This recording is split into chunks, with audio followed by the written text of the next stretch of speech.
Rev it up and welcome to Cars Yeah, show number 1225. Don't live your life with what you've been given, but live your life with what you can give. This is Cars Yeah, where you'll enjoy interviews with inspiring automotive enthusiasts. Mark Green is here to provide you with a fuel injection of automotive inspiration. So get in, sit down, buckle up, and get ready for a wild ride here on Cars Yeah.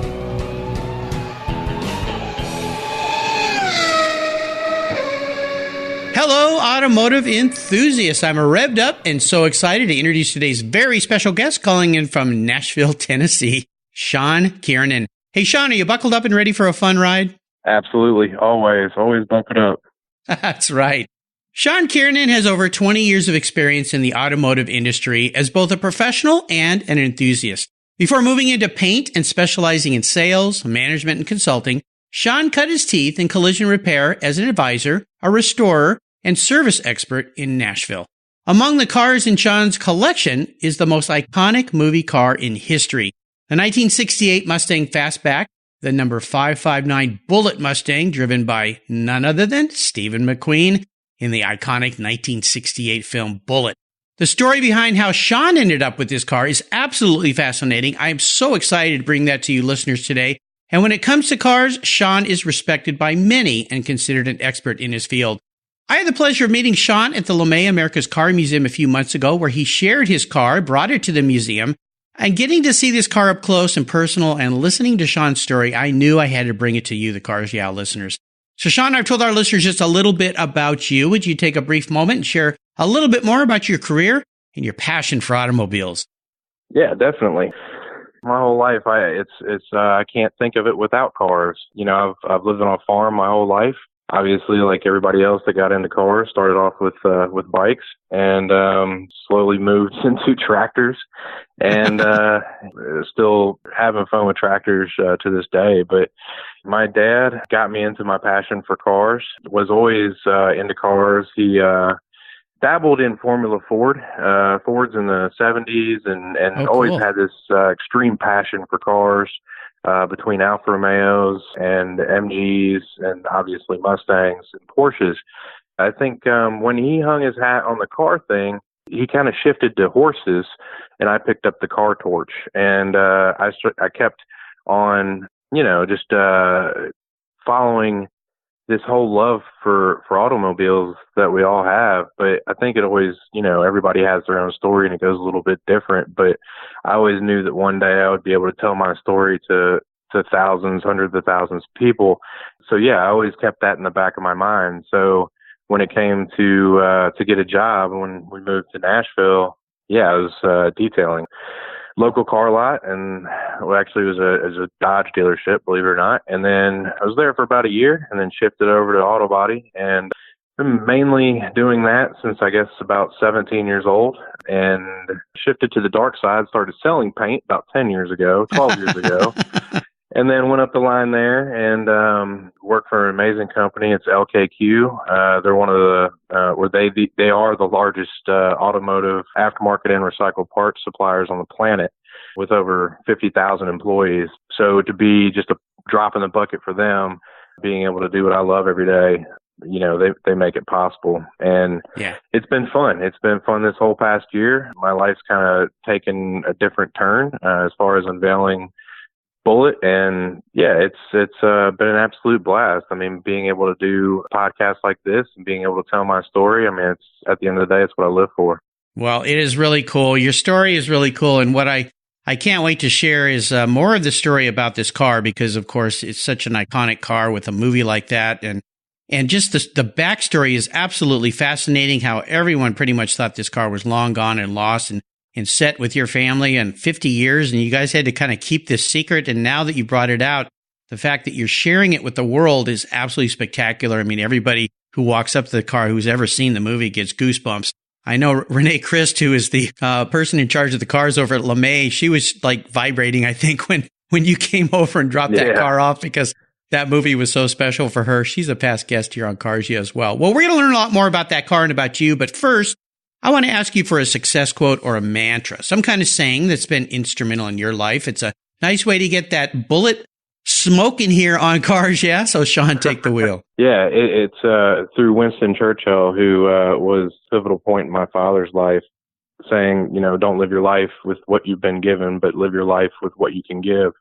I think that speaks relevant to what I try to do with the car every day, and not just hold it, not just have it sit in the garage, but share it, drive it, and just have fun with it, and have fun with everybody else with it. So I think that rings true every day for me. Yeah, well, and it's something that you do. I mentioned you bringing the car to LeMay for people to come and see, but your car has been, before I jump into this next question, can you just run down a quick bullet list of all the places you've taken your car? I know it was just at an event recently before we recorded this show. It's been on the National Mall. Mm-hmm. All the places you've taken it, can you run through that real quick? Yeah, absolutely. So started off at the International Auto Show in Detroit in January, and then took it up to Hagerty in Traverse City, then for LKQ down in Dallas. And then I had her, I think that we did Amelia Island, the Concours down there, which was quite fun. I kind of broke the mold there. Then we went to DC, did the National Mall, was there for 7 days, and then flew her overseas, did the Goodwood Festival of Speed in Chichester in England, which was amazing. Ran up the hill 12 times, then came back, did a media event in San Francisco with Ford. So I got to putt around San Francisco for the first time in 50 years. Took her back to her roots where she was filmed, huh? Absolutely. Yeah. And then after that, celebrated the 10 millionth Mustang with Ford in Detroit, and then Woodward Avenue, which I headlined, which was very surreal. And then after that, if I'm not skipping anything, I believe I went to, I think the next stop was SEMA. Then after that, I did kind of a 6-week tour in California. So SEMA, and then San Diego Air and Space Museum, then took it up to San Francisco again to do some shooting for the documentary, and had it there for the San Francisco Auto Show, then to LA for the LA Auto Show. And then in Tacoma is actually where she resides right now at America's Car Museum. And then I took her out just for the last couple of weekends ago for the Grand National Roadster Show, where we went and raised $75,000 for Parkinson's and Michael J. Fox Foundation. Yeah, so wow. A heck of a trip, and it's been an awesome 13 months, and she's doing good, and that's all that matters to me. You're like that Johnny Cash song, I've been everywhere, man. And you definitely have been everywhere with that car. That's an incredible list, and a shout out to past Cars Yeah guest and friend Deb Pollock for what you guys raised there for Parkinson's and through her events and so forth, and of course good friend Nick Hunsiker and the watch that he painted. You guys did it as a giveaway. Very, very cool. I was a little part of that. I threw some money that way, but my name wasn't drawn, so oh well. Yeah, mine wasn't either. Yeah. Well, I would hope not. You've got the dang car, but it that watch would go good with that car. That's for sure. Oh, I was hoping. I know. Nick is an amazing artist.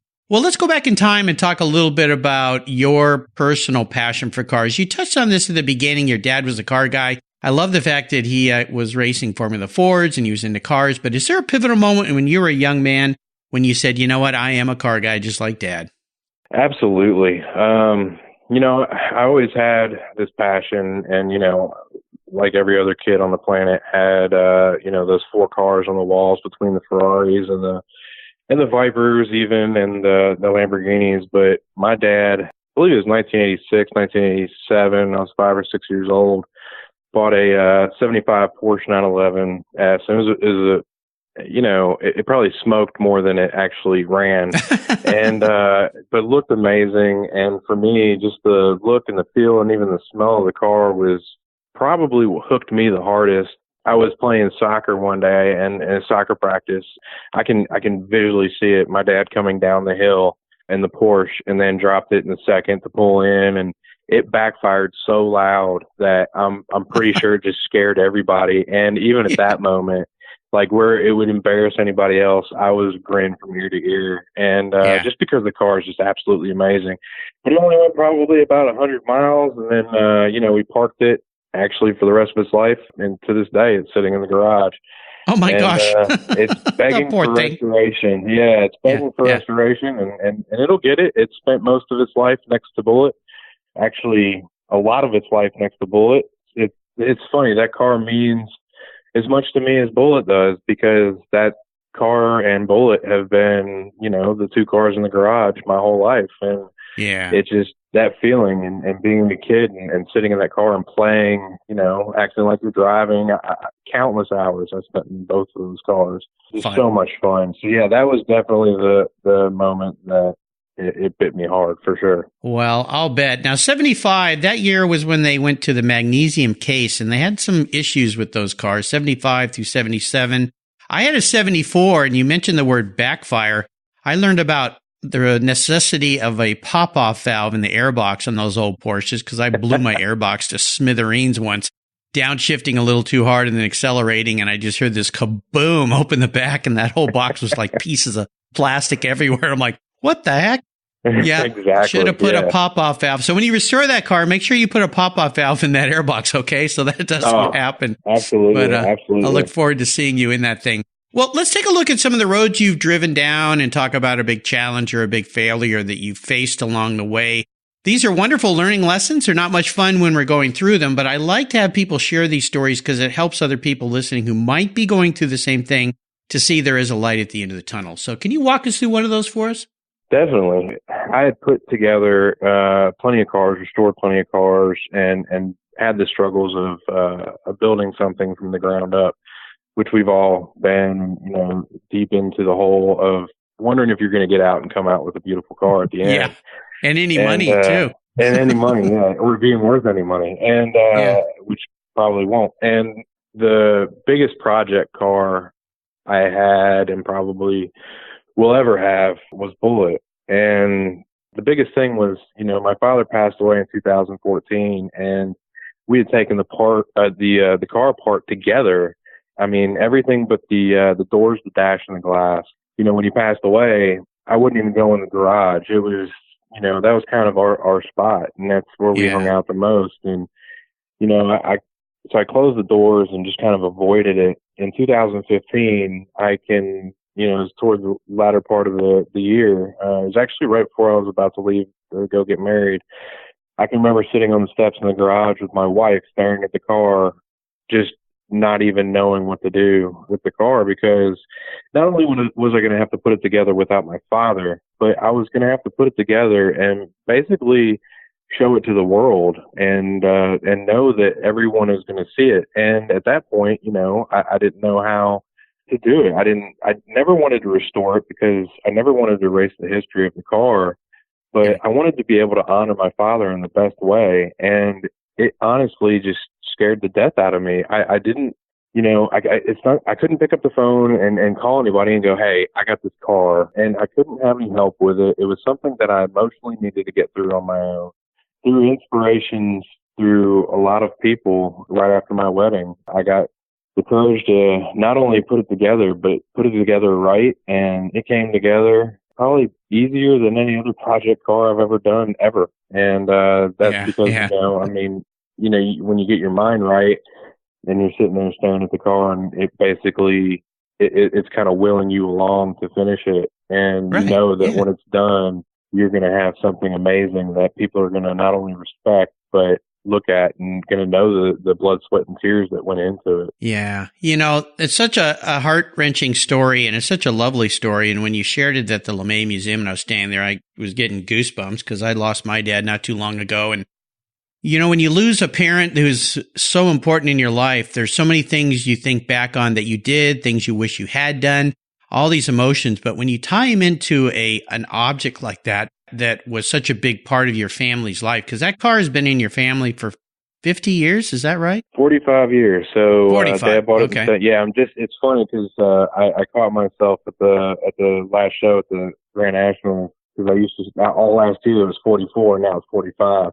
It was 2019. So October 74. Wow. Yeah. So that's such a long period of time and so many memories rushing into your mind and emotions and everything. But, the world is so happy with what you did, and the fact that you're sharing it. And no doubt, and this, your dad's looking down with a big smile on his face and a lot of pride in his heart for what you've done and what you are doing, because that's what cars are all about, is sharing the experience. Really, when it comes down to it, at the end of the day, is not the car. It's the experiences with the vehicle and the friends and family and people around it that are most cherished and most important. So we're very happy that you got the courage and you did what you did and put that together.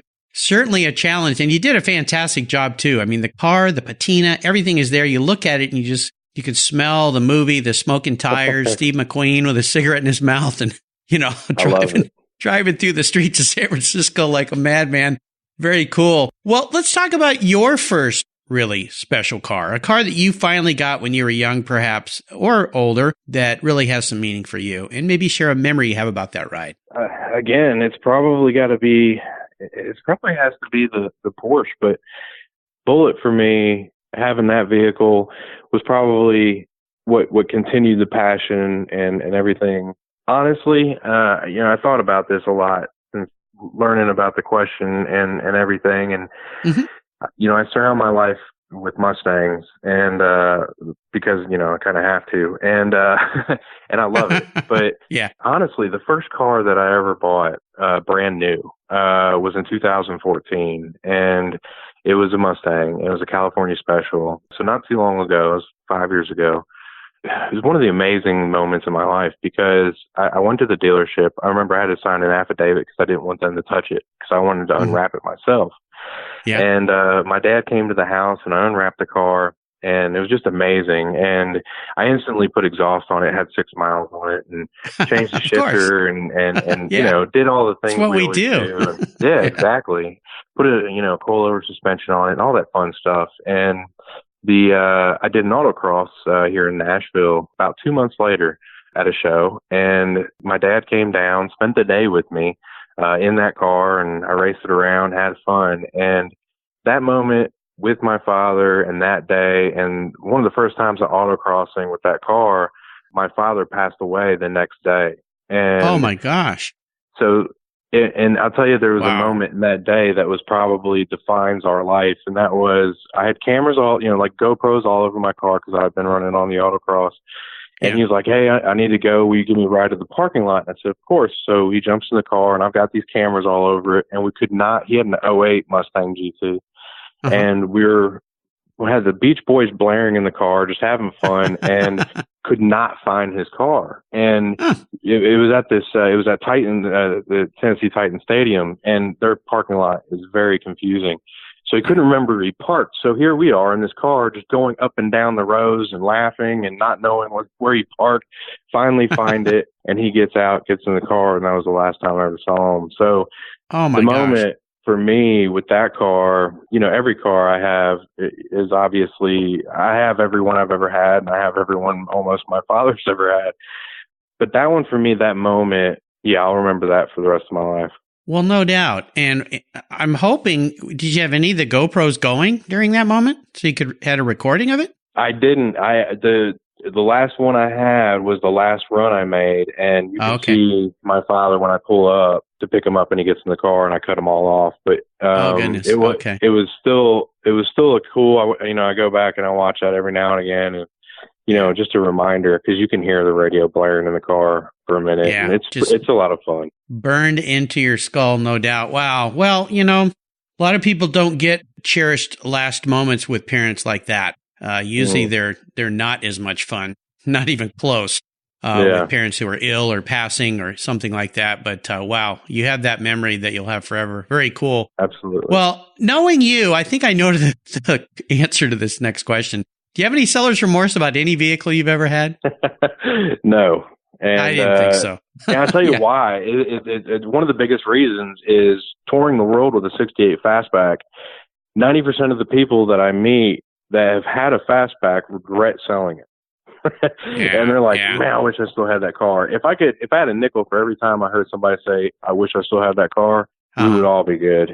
I've heard it so much. So no buyer's remorse and absolutely no seller's remorse. Well, good for you. Well, I'm going to give you another nickel here because I had a 1966 Mustang Fastback that was very well restored to a GT350 Shelby Mustang, done at an exceptional level. I mean, I even took it to a Mustang show once and nobody held it the real deal. Wow. In fact, it ended up winning first place, and I gave the trophy to the second place guy because I said, well, I have to admit something here. This isn't a real GT350. They're all going, what? Yeah, awesome. It's a long story that I won't bore you with, but yeah, I regret letting that one go too. It was just a fun car. Yeah, absolutely. All the time. Well, listen, I want to touch a little bit more on Bullitt because that's what most people are really anxious to hear about. So let's go back, and I'm going to ask you kind of a series of questions about the history of the car. But what I want to start with is, how was it acquired? When was it acquired? And kind of why? 1974, my dad had an MG BGT. Also had a love for Great Danes. And if anybody knows anything about MG BGT, you can they're not very big. You can barely fit in it yourself. So Dad had sold it and had gotten the blessing from my mom to buy another car. And like yourself, he was actually looking for a Shelby. He was looking for a fastback. He wanted a fastback. That's what he knew he wanted. He had a 65 coupe for a while, had a love for Mustangs, and definitely wanted something as a fastback, whether it was a GT350 or whatever it was. On a Friday in October, he pulled out of the mailbox a Road and Track, and in the classified ad, said 1968 Mustang, and it actually said it was Bullitt, even though Bullitt was misspelled, and said best offer. Funny enough, this car has been, since it was born, has been all about timing. The guy just put the ad in Road and Track, and actually it turned out to be his wife, put the ad in Road and Track, and because she wanted a station wagon, not a Mustang. And he called him, and he showed up that day. He was the first guy to call, and he showed up, and not even an hour later took off with the car. Wow. And this is October 1974. Didn't ask my mom, tell her about it or anything. Mom comes home from school, and boom, the family car is now a 68 Fastback. This is a great part of the story I want you to touch on. This is the family car. So you have yourself, you have a sister, is that right? Mm-hmm. And you have Great Dane. Yeah, I wasn't born yet. And okay. There was that's two right. Great Danes. There was two Great Danes. So well, Gatsby there you and go. Prophet. And my sister and my mom and my dad, and yeah, this was the family car. And your mom drove it all the time, didn't she? Absolutely. Dad would take the train. He worked in the city. Dad would take the train into the city, and my mom was a third grade Catholic school teacher, and she drove it every day, about 2.5 miles from the house to the school. But I think the way she used to explain it, or she still does, is that the nuns could actually hear her start the car at the house coming to school. And yeah, I mean, she did that forever, and until they parked it in 80. It's funny is during the 70s, McQueen reached out to my dad. It was in 77, and even buying the car at that point, and it being New Jersey, and it being 6 years out of the movie, he was still skeptical whether it was the real deal or not, because, I mean, you're going to look at it, and yes, it had an authenticity letter from Warner Brothers, and some documentation, but you still look and you go, is that the real deal, really, built by Max Belchowski? And, movie cars weren't really a thing in the 70s. Well, in 77, when McQueen reached out to my dad a couple of different times and then actually wrote him a letter, that kind of solidified the fact that it was the real deal. Then, obviously into the future, we're able to, look back into the VIN numbers and find that is the actual car. But if you look into it, I mean, that car is absolutely just littered with gaff tape from front to back. The back seat belts are still taped to the floor. There's sawzalled hole in the radiator support to get wiring through to the cameras and the generator up front. So it's funny because the details in the car of what actually makes it what it is are just throughout the car, and each one tells a story. So getting that letter from McQueen, talking to McQueen, finding out it's the real deal, and they still daily drove it for another 3 years. Wow. Which I love. That's the part I love. Yeah. Oh, yeah. It's absolutely cool. Now let's fast forward to a point when it was parked in the garage, and then you went through a period of time where you and your family decided, we need to keep this kind of quiet for a while until we figure out what we want to do with it. And for obvious reasons, you don't want someone to know where it is and come and steal it. You don't want to have all these people bugging you all the time. And since it was your family car and had that kind of history. So what was occurring during that time in your guys' minds? And then fast forward even further to the point when you said, it's time to share this with the world. Definitely. Yeah. The 80s, the first part of the 80s, it spent some time, obviously, in New Jersey. We were living in Kentucky. And around 1988, we went and picked it up from my grandfather's in New Jersey and then brought it back.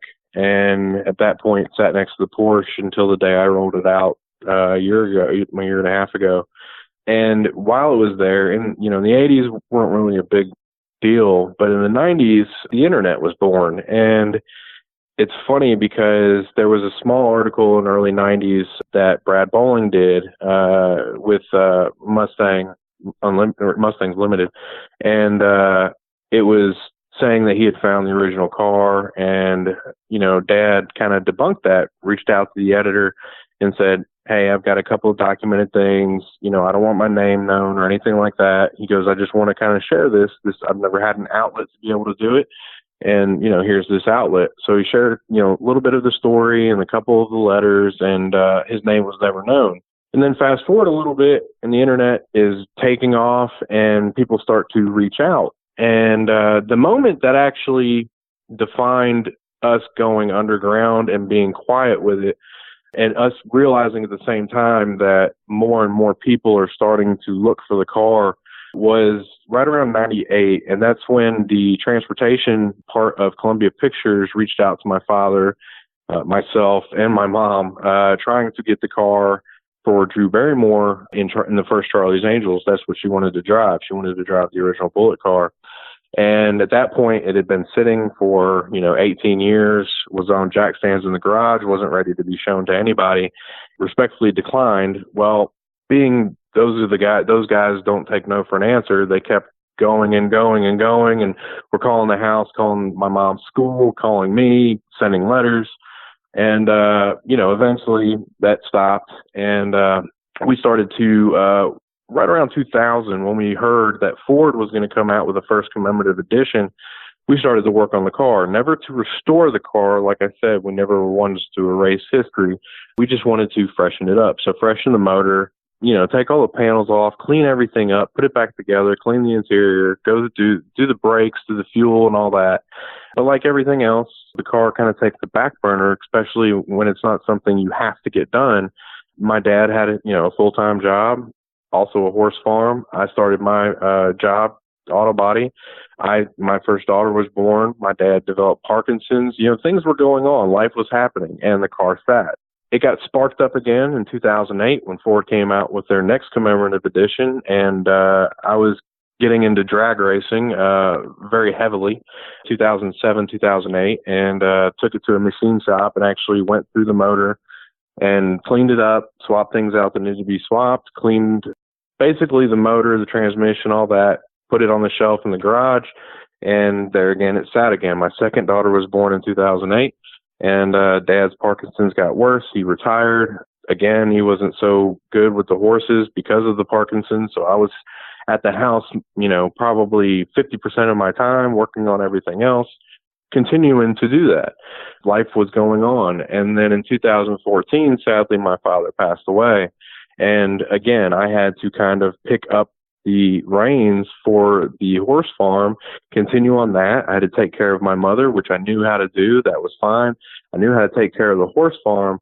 What scared me was the car. And the car, I didn't even want to think about because I had horses, the farm, my day job, my family, my mom. So I had everything else going on. But in the back of my head, I always knew that there was something that I was going to do. And I just had to know what it was. And in 2015, I go to get married. My wife and I have an amazing time. We get married. We come back home. The next week, I'm driving along with my boss. My boss is an absolute non-car guy. Couldn't tell you how many cylinders, tires, nothing on a car. He point A to point B guy. He knows I'm the exact opposite. He's a sports guy, and he was basically just wanting to talk to me because we had a long trip. We had just gone and visited a customer. It was late on a Wednesday night. It was cold, and December, and we're sitting there driving. He goes, hey, your dad was a car guy. You're a car guy. What kind of cars did your dad have? Just making conversation. We had a 2-hour drive. So I start, naming off cars, and something I've done since I was a little kid, would always joke with people. And I would always say, I've got a 68 390 GT Fastback. Never anything else. because I always wanted to tell everybody I had Bullitt, but I never could. So I always tell people I had a 68 Fastback. And of course I said, you know, this is the Porsche, 75 Porsche. I have my dad's 89 Jeep Cherokee, which I love because that's what we use for family trips. And he goes, wow, a 68 Fastback. He goes, that sounds like Bullitt. What color is it? I said, well, it's you green. must have been stupefied. Yeah. Like, what? Absolutely. And I was just like, kind of, you know, weary. How does this guy know about Bullitt? Yeah. Exactly. And he goes, man, that does sound like Bullitt. He goes, funny enough, my friend and I actually wrote a script about Bullitt about 5 years ago, 2 kids finding Steve McQueen's long-lost Mustang in a barn. And he goes, I don't know if you know about the original car, but it started off in New Jersey, and then it came down to Kentucky. It was at a horse farm. Some guys were there, you know, took pictures of it. And supposedly now it's even in Middle Tennessee. I was flipping out. I had no idea. Yeah. I'm sitting here driving down the road, and my boss is telling me about my life. I didn't know what to even say. But 2 weeks prior, before I had left for my wedding, I was sitting on the steps with my wife, staring at the car going, what am I going to do? And this was the moment. This is the moment that, you know, everything kind of led to. And I turned to my boss and never told anybody outside the family about Bullitt. And I told him about Bullitt. Wow. His mouth must have been on his lap. Well, it's funny. The first thing, he didn't believe me. He was like, look, you know, you're a great employee. You know, there's no reason to lie. There's, you know, we're good. We're good. We're, you know, we're friends. And I was like, and he looked back at me and I was tearing up. And he knew that it was real. And the next couple of hours, I couldn't tell you what happened. I have no idea. Yeah. But he said, well, let me reach out to the guy that helped me, you know, write the movie. And he reached out to him. I had lunch with him the following day. And then the next couple of months, I got inspired between those guys to put the car back together. And the first person I called was Kevin Marty. Because basically, the one thing that scared me above all was to unveil this car in front of the world and somebody go, that's fake, or that's a replica, or is that the real deal? The one person I knew to call that I've been basically stalking my whole life was Kevin Marty, who is the Mustang man. He has every VIN number of every Mustang since 1967. If there's anybody to authenticate it, it was him. So I called him. And then the next person to call was McKeel Haggerty because I had no idea how to insure this thing. At that moment, it went so fast. And I got with Ford a couple of months later and through Kevin and a guy named Mike Berardi, who is the director at Ford, and sat down. And I basically told them my whole life story. And they turned to me and said, we're going to make a new Bullitt to honor your father and the 50th anniversary of the movie. From that moment, we collaborated and, I was brought into the Ford family, and it was just an amazing, amazing moment that January 14th of last year to be able to unveil in front of the world and to hear everybody's stories, and everybody just respecting the way it looked. Absolutely amazing. Absolutely. I couldn't ask for anything better. Wow. What a story. I mean, this is so cool. So many pieces of it are cool. And now a documentary is underway, correct? Oh, absolutely. And it's awesome. As the most desensitized Bullitt person on the planet, I call myself, I am absolutely entertained about this thing. It is pulling so many amazing stories from so many different avenues. But we've interviewed everybody from Peter Yates' wife, the late Peter Yates, and his son, who's the director of the film, to the first guy, the first assistant director on the movie, the guy that wrote the script, but everybody that was involved with the movie and things that were going on in San Francisco in 1968 that kind of made the movie change in the way it was and the chase scene and everything else. So a lot of interesting stuff, but it goes from the life of Bullitt from the day she was born in January 6th in 68 till today. Nice. Oh, what a cool story. What a cool story. Well, I'll make sure for listeners we put some links on Sean's show notes page on the Cars Yeah website. And when this show goes up, I'll also be posting a short video clip that he shared with me for you guys who follow me on social media, Facebook and so forth. Check it out. We'll watch for that. Do you have a date when that documentary will be airing? Do we know what that might be? We're shooting for the probably fall.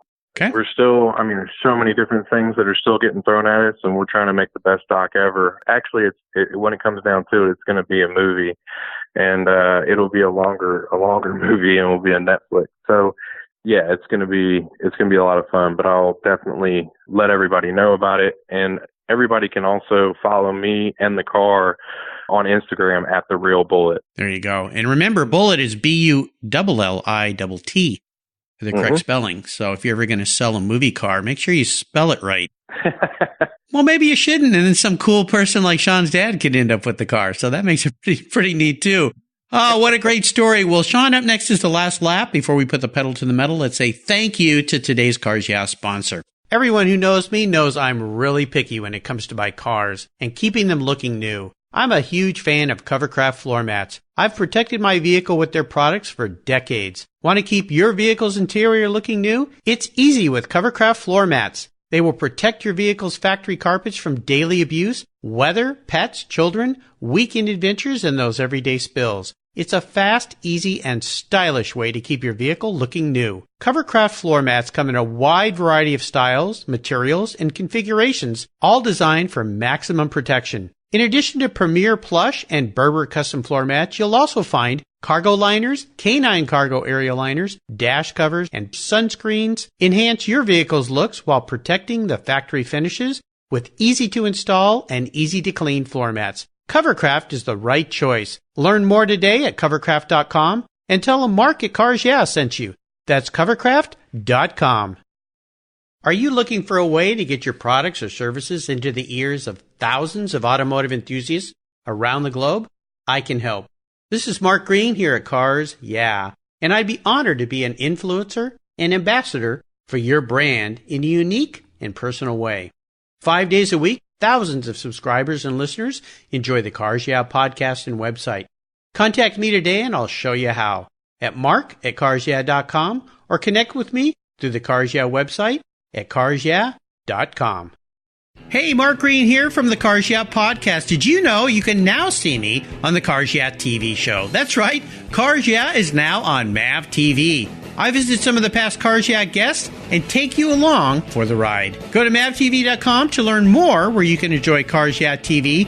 MAV TV is also available on DirecTV, Fubo TV, Fios by Verizon, or you can stream it through mavtv.com online.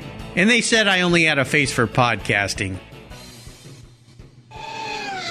All right, Sean, we're back, and I have a very introspective question for you. If you came back tomorrow, manifested as a car, parked in your barn, what would you be and why? Honestly, as corny as it sounds, I would have to say I would definitely be Bullitt, because I can't see my life as anything else. That car not only is everything to me that I see, it's my family, but it's basically the timeline of my life. That whole car from front to back, the smell, the feel, everything about it. So yeah, 1968 Fastback. There you go. Now, I have to ask you this since you weren't born when your dad got the car. Did you come home from the hospital in that car by any chance? I love when people ask me that. So no, the car was parked in 1980. I was born in 1981. Okay. The car that I came home from the hospital in was a 1981 Plymouth Horizon. Well, okay. Yeah, and I still have that car too, but nobody wants to see that one. No, not quite as much. No one cares about that car. No, not quite as much. All right, well, we are up to the last lap here, Sean, and I'm going to fire off a series of questions and ask you to give us some quick blips of the Bullitt throttle. So here we go. What's the best automotive advice you've ever received? Never lift. Yeah, there you go. I like it. You know who loves that quote too is the great Bruce Meyer. He's been a guest on the show, the quintessential car guy out of Beverly Hills. Yeah, just incredible cars, never lift. Absolutely. Would you share one of your personal habits you believe has contributed to your many successes over the years? Absolutely. When in doubt, write it down. That's as far as I've got a huge whiteboard in my garage, and it looks horrible. It's got so much stuff all over it, but notes always. Yeah. Best habit. You know, Sean, that means you're about as smart as Albert Einstein, because that was one of the things he used to say. He says, I always write things down so I don't have to remember them. Exactly. That one little thing you wrote, E equals MC squared. Yeah, that was kind of important to write down, wasn't it? That was pivotal. You wouldn't want to forget that one. Do you have a resource that you'd like to share with our listeners that you find really enjoyable? Always. So this part I love, Google. And the reason I say that is because a lot of my employees, people I work for, Google it. Because in relation to cars, more than likely someone's already been there. Someone's already done that. And if you can research enough, you can find the person that's gone through the blood, sweat, and tears, and maybe you can miss the blood and the sweat and the tears and just have, have that fun. resource right in front of you. Exactly. Yeah, absolutely. I'm chuckling because my son works for Google, and I've always calling him with questions, and he finally made a little sign. It's sitting here right on my desk that says IDK, comma, Google it. I don't know. Google it. Yeah. It's like, Dad, so just funny. Google it. I might be in a meeting. I can't give you an answer right now. So, yeah, it's pretty funny. Now, if I could arrange for you to sit down and have a drink with anyone in the automotive industry, living or deceased, who would it be? Henry Ford, without a doubt. There you go. I've seen so much of his work, but not only that, I've seen like where he's lived and where he did work. And I have so many questions for him. Yeah, don't we all? Yeah, when I ask that question, he's the most requested person for that question by far. Oh, wow. So far. Yeah, for sure. For Harold Shelby's the second. He had a little relationship with Ford, didn't he? So, Ford kind of wins the day here. Now, how about a book? Is there a book that you've read that you think our listeners would enjoy? Definitely. One that was given to me by my father when I was younger, The Unfair Advantage, Mark Donahue. Yeah, exactly. Yeah, great book for sure. It sits on my shelf. Well, I'll remind our listeners you can find all these great links on Sean's Cars Yeah show notes page. Just go to carsyeah.com, type in Sean Kiernan, Kiernan, and that page will pop right up. All right, Sean, we're up to the last question here, and it can be a bit of a doozy. Although I think I already know the answer. Why am I even bothering? But I'm going to ask it anyway. Actually, I'm going to twist it up a little bit here because I asked people if I can buy them one cool collector car to have in their garage, what would it be? Obviously, you're not ever going to get rid of Bullitt. So let's take that off the table here because it's just way too obvious. So I'm going to ask it in this sense. You can keep Bullitt. That can stay in your garage, but I'm going to buy you a second cool collector car. You're probably the only guy I've offered this to after 1,225 people. So you're pretty special here today, awesome. Sean. Yeah. So here's the rules, though. You can't sell it to buy a bunch of other toys with. You have to keep it. And I want you to drive it. No garage queens allowed. I want you to take it out, share it with the world. Not a hard thing for you to do. And that other point that I always put in here that it's the only car you can have, not true. You can keep Bullitt. So what can I buy you to park next to Bullitt? Well, it's a 1993 Porsche Rs America. It was a Porsche that my dad bought brand new in 1993 and surprised all of us with. And that car is actually what I learned to drive a stick on. Whoa! Yeah, and he sold it in 2005, 2006. That's right around the time Parkinson's and also at the same time he retired. Mm-hmm. So, as far as being practical, not so much anymore. And I miss that car almost every day. Oh, my God. Well, this is pretty interesting because you told us earlier that a Porsche sat next to Bullitt for all those years, if I could speak right here. All those years. And now there's going to be another one in the garage, which is pretty cool. And that's a pretty unique car, isn't it? Absolutely. Yeah. No radio, no air conditioning, lighter than your normal 911. And I absolutely love it. And I could drive it well. And so could my father. And that's the one that got away. And to me, I would cherish that just as much as Bullitt and the other Porsche. Oh, no doubt. No doubt. Wow. Well, that'll be a fun one to get you. Do you have a favorite color you'd like that car to be in? Yeah, it's that Porsche red. Guards red. There you go. I have Guards red, exactly. I have the VIN number. Oh, okay. Well, why don't you email that to me so I can get the right car for you? I'll start looking. I've got a lot of connections in the car world, so I think I could probably find that car for you and drive it down to Tennessee, park it next to Bullitt. We go for a ride in Bullitt. I think that'd be pretty darn cool. Sean, you've taken us on an incredible story today. Wonderful story. All of us in the car world are so appreciative that you're sharing Bullitt with the world, taking it all over the place. Absolutely fantastic way to honor your father, his memory, and all the cherished memories that you two have together, and the rest of your family for that matter. And those Great Danes, of course. Cracks me up. Could you offer us a little parting piece of wisdom or guidance before you rip off into the sunset in that 93 Carrera RS America? Yeah, definitely. That's to continue, like I said, never lift, but to always, go after what you want. And even when you're in the darkest place, that there's always going to be a light at the end of the tunnel. Absolutely. Absolutely. Very, very cool. I love that. Well, I'll remind our listeners again, you can find all these links on the show notes page. And again, could you share with us how people can follow along with you in the Adventures of Bullitt? Definitely. All the social media, it's The Real Bullitt. So Instagram @TheRealBullitt. All kinds of pictures everywhere I go and everything behind the scenes Bullitt and the documentary. There you go. And I'm also going to remind you, I mentioned Deb Pollock earlier. She started a driving event called Drive Toward a Cure. She's been a key part of helping with raising money for Parkinson's study, trying to find a cure for this disease. So I want to say thank you to Deb. She's the one that, in a way, connected us. She had connected me to Sean, and then I found out he was going to be at LeMay, and that's about 10 minutes from my house. So I raced over there thanks to my friends at LeMay the night you were there. That was a nice little private party we had. What a fun evening that was. Fantastic. Absolutely. Very cool. Well, Sean, thanks for being so generous today with time and your expertise and for sharing your many experiences with our listeners. Until you and I talk again, I'll see you and Bullitt down the road. Thank you. You're welcome. You take care of your cars, but who takes care of your investments? Tune-ups aren't just for engines. Updating your financial plan is important too. Your GPS may take you from A to B, but it won't help you on the road to financial freedom. For that, you need a good co-pilot and a very trusted advisor. Chris Kimball, CFP, is just the man for the job. He'll guide you down that road without driving you crazy. For over 25 years, Chris has helped people just like you and me with their financial planning and investments. With a master's degree in financial services, he is eminently qualified, and he's a car guy too. Learn more at chrisvkimball.com or call 866-ON-A-PLAN.